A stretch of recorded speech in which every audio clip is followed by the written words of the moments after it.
اللہم صلی اللہ محمد و آل محمد و اجل فرج آل محمد یا علی ذوالجلال والاکرام مدد والسلام علیکم تمام مومنین کو.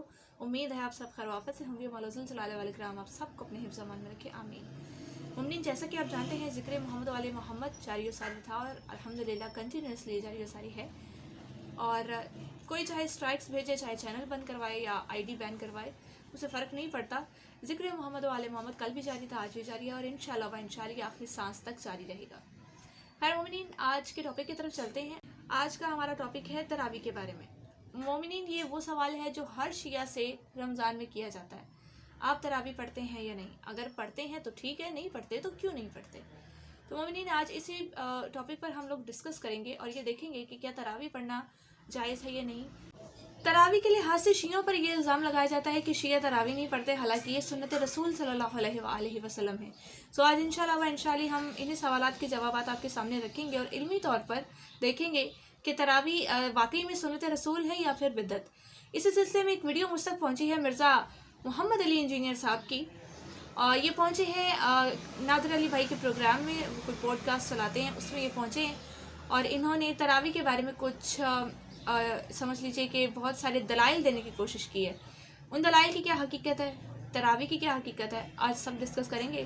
فرسٹ آف آل آپ وہ ویڈیو دیکھیے, میں آپ سے بات کرتے ہیں. ظاہر ہے وہ اختلاف رائے جو ہمارے اہل تشیع کمیونٹی رکھتی ہے, اختلاف کیوں ہے شیعہ حضرات تراویح کے معاملے میں؟ اختلاف کیوں؟ سیدنا عمر کی وجہ سے نہیں ہے, سیدنا عمر کے ماننے والوں کی وجہ سے. سیدنا عمر کا تو موقف آلموسٹ شیعہ والا ہی ہے. یہ بڑی حیران کن بات جی. 2010 نمبر حدیث پڑھ لیں آپ صحیح بخاری کے اندر, کہ سیدنا عمر سے پہلے نبی الاسلام کے مبارک دور میں آپ نے 3 دن تراویح کی جماعت کروائی, اس کے بعد نہیں کروائی. اور بخاری مسلم کے قیام اللیل, جی قیام اللیل, ہاں اس کو ہمارے تراویح کہتے ہیں. تراویح بھی استعمال ہوتا ہے, وطر کی نماز بھی ہے.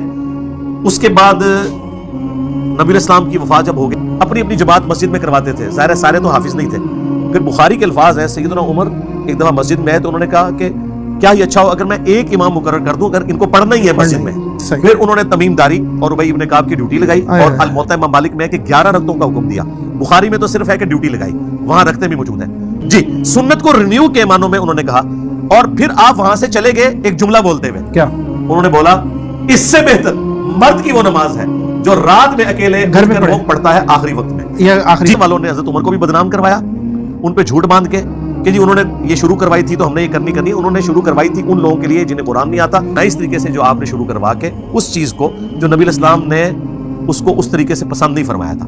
یہ جزوی بات تو درست ہے کہ بخاری مسلم میں ہے, نبی الاسلام ناراض ہو گئے جب لوگ جمع ہوئے, نے کہا یا رسول اللہ میں جماعت کریں. آپ نے فرمایا مجھے خدشہ ہے تم پہ فرض نہ کرنا. حضرت عمر کا موقف یہ تھا کہ نبی الاسلام جب دنیا سے چلے گئے تو اب فرض ہونے کا خدشہ تو ختم ہو گیا.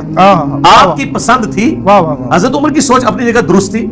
شیعہ نے جو اس کا ایک جز پکڑا ہوا ہے وہ بھی اپنی جگہ درست ہے. اس میں یہ غلوف نہ کریں کہ جو جماعت سے کروا رہے ہیں کوئی بدعت کر رہے ہیں. جو کام میرے نبی نے 3 دن میں کیا وہ بدعت نہیں ہے.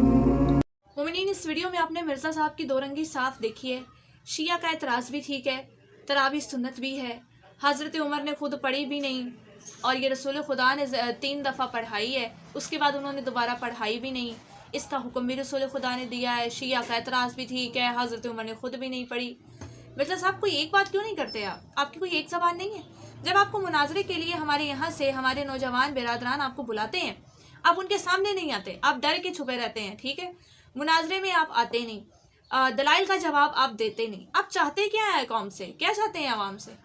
مطلب کوئی آپ کی اپنی ہی بات کا آپ کے پاس کوئی موقف نہیں ہے. کوئی آپ سے سوال پوچھے کہ جناب اگر تراویح بدعت نہیں ہے تو پھر حضرت عمر نے خود کیوں نہیں پڑھی؟ یہ خود اس بات کو اس ویڈیو میں کلیئر بتا رہے ہیں کہ حضرت عمر نے خود بھی نہیں پڑھی کبھی. اگر تراویح سنت تھی تو حضرت عمر کو خود بھی پڑھنی چاہیے تھی, انہوں نے خود کیوں نہیں پڑھی؟ اور اگر بدعت تھی تو حضرت عمر نے کیوں پڑھی, اور پھر اب تک آپ کی قوم کیوں پڑھ رہی ہے؟ There are so many questions behind it مومنین, بٹ ان کے پاس کسی ایک کا بھی جواب نہیں ہے. اور یہ پچھلے کئی سالوں سے تراویح کے لحاظ سے یہی باتیں کر رہے ہیں کہ یہ بدعت نہیں ہے, حضرت عمر نے خود بھی نہیں پڑھی, لیکن یہ رسول خدا کی زندگی میں. اور اوپر سے یہ حوالہ کیا دے رہے ہیں, بخاری کا, مسلم کا. جناب آپ مینٹلی طور پر ڈسٹرب تو نہیں ہیں؟ مجھے تو آپ ڈسٹرب لگتے ہیں. آپ کو کسی مینٹل ہاسپٹل میں جا کے ایڈمٹ ہو جانا چاہیے. آپ ایزائلم کا کیس ہیں, آپ یہاں کیوں بیٹھے ہیں؟ آپ کو دلائل پیش کرنے کے اصول نہیں پتہ. تراویح کے لحاظ سے جو آپ دلائل پیش کر رہے ہیں, آپ کبھی بخاری اٹھا کے لے آتے ہیں, آپ کبھی مسلم اٹھا کے لے آتے ہیں. اپنی پچھلی ویڈیوز میں بھی آپ نے یہ کیا ہے. ہم پہ بخاری یا مسلم حجت ہے؟ آپ اپنی کتابیں اٹھا کے لے آتے ہیں اور تراویح کو آپ صحیح ثابت کر رہے ہوتے ہیں. اوہو مومنین کیا کہیں ان کو. لاسٹ میں انہوں نے کیا کہا ہے جی, رسول خدا نے اگر ایک دفعہ بھی اپنی زندگی میں پڑھا دی ہے تو وہ بدعت نہیں رہی. اچھا, یہ رسول خدا نے پڑھا دی ہے تو وہ بدعت نہیں رہی, لیکن اگر پھر بھی اس کو کسی نے بدعت کہا ہو تو پھر وہ کیا ہوا, کافر. چلیں ٹھیک ہے مومنین, سب سے پہلے تو چلتے ہیں انہی کی کتاب صحیح بخاری کی طرف, جس کا یہ حوالہ دکھا رہے ہیں شیعوں کو صحیح بخاری کا. لا حول ولا قوت, کتنے یہ کوڑ ہیں, ان کو اتنا ہی نہیں پتا ہمیں رسول خدا کی تراویح ثابت کرنی ہے تو ہماری کسی کتاب سے ثابت کیجیے نا, کوئی باسند روایت لائیے ہماری کسی کتاب سے, کتب اربع سے ثابت کیجیے یا دوسری شیعہ کتب سے ثابت کر دیجیے. خیر مومنین, انہوں نے بخاری کے لحاظ سے بات کی ہے تو بخاری کی ہی ایک روایت آپ کو دکھانا چاہوں گی.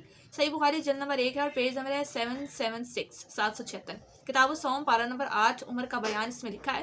کہتے ہیں جی قال عمر نعم البدعۃ ھذہ, حضرت عمر نے کیا فرمایا ہے, بے شک میں نے بدعت کی بٹ میں نے اچھی بدعت کی. اگر سنت رسول ہے, حضرت عمر نے بدعت کیوں کہا ہے؟ اگر سنت رسول کو کوئی بدعت کہے تو بدعت کہنے والے کو ہم کیا کہیں گے, کافر. رسول خدا کی سنت کو بدعت کہہ رہا ہے. مومنین یہ حضرت جو ہے نا اپنے بیان میں ہر دفعہ پھنس جاتے ہیں.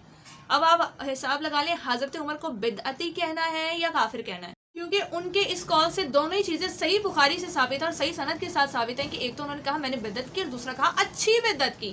تو آپ حضرت عمر کو کافر کہیں کہ انہوں نے رسول خدا کی سنت کو بدعت کہا ہے, یا پھر آپ انہیں بدعتی کہیں. اگر دونوں میں سے کچھ نہیں کہنا تو پھر انہیں جھوٹا کہیں, ٹھیک ہے, کیونکہ وہ کہہ رہے ہیں بدعت کی, اچھی بدعت کی. ٹھیک ہو گیا مومن بھائی, رسول خدا کی ایک رات کی تراویح ثابت کریں, شیعہ پڑھنے کے لیے تیار ہے. آپ امام حسین سرکار کے نانا کی ایک رات کی تراویح ثابت کریں, میں پڑھنے کے لیے تیار ہوں, پر پہلے کریں تو صحیح. مومنین, بریلویوں کے مفتی احمد یار خان نعیمی کی کتاب چاء الحق, اس کتاب کے پیج نمبر 221 پہ لکھتے ہیں نماز میں زبان سے نیت کرنا بدعت جس کا ثبوت قرون و ثلاثہ میں نہیں, یا رمضان میں 20 تراویح پر ہمیشگی کرنا بدعت ہے. خود غریب المومنین عمر نے فرمایا نعم البدعتی, وہی جو آپ کے سامنے میں نے بخاری سے حدیث پیش کی تھی کہ یہ بڑی اچھی بدعت ہے. ابھی مومنین دو جگہ یہ آپ کے سامنے بدعت ثابت ہوگی, تراویح کیا ثابت ہوگی, بدعت ثابت ہوگی. اب بدعت کے بارے میں رسول خدا نے کیا فرمایا, آئیے انہی کی ایک اور کتاب جس کا نام ہے سنن نسائی, جلد اول ہے, حافظ نسائی, یہاں پہ پیج نمبر 601 پہ کیا لکھتے ہیں, صحیح سند کے وَقُلَّ مُحْدَثَةٍ بِدْعَةٌ وَقُلَّ بِدْعَةٍ, مطلب ہے ہر بدعت گمراہی ہے اور ہر گمراہی جہنم میں لے کے جائے گی, فی النار.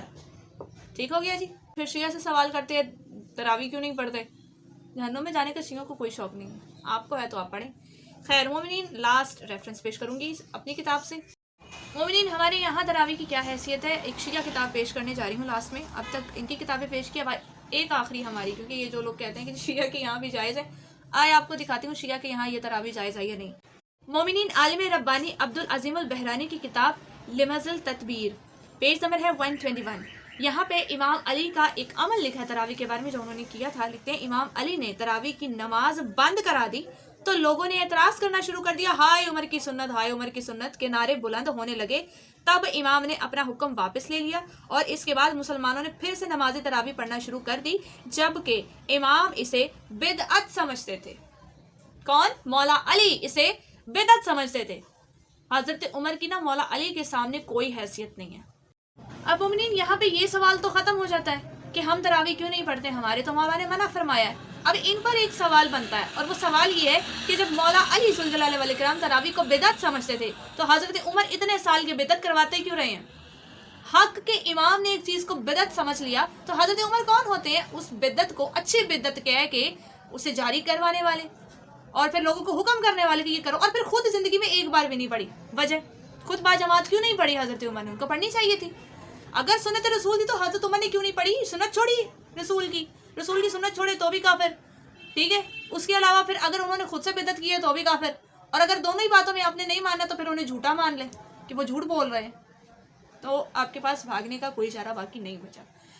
تو مومنین اس سے ثابت ہوا تراویح نبی پاک نے شروع نہیں کرائی, حضرت عمر نے شروع کروائی, اور اس پر پہلے بھی ہم نے کئی ریفرنسز پیش کیے ہیں, وہ الگ بات ہے, ان کی طرف سے کبھی جواب نہیں آیا. خیر, اس سے ثابت ہے کہ جو لوگ تراویح پڑھتے ہیں وہ بدعت کرتے ہیں. اب بدعت کرنے کا شوق ہے تو بھئی آپ کریں, لیکن تراویح کو پہلے قرآن سے ثابت کریں, حدیث سے ثابت کریں.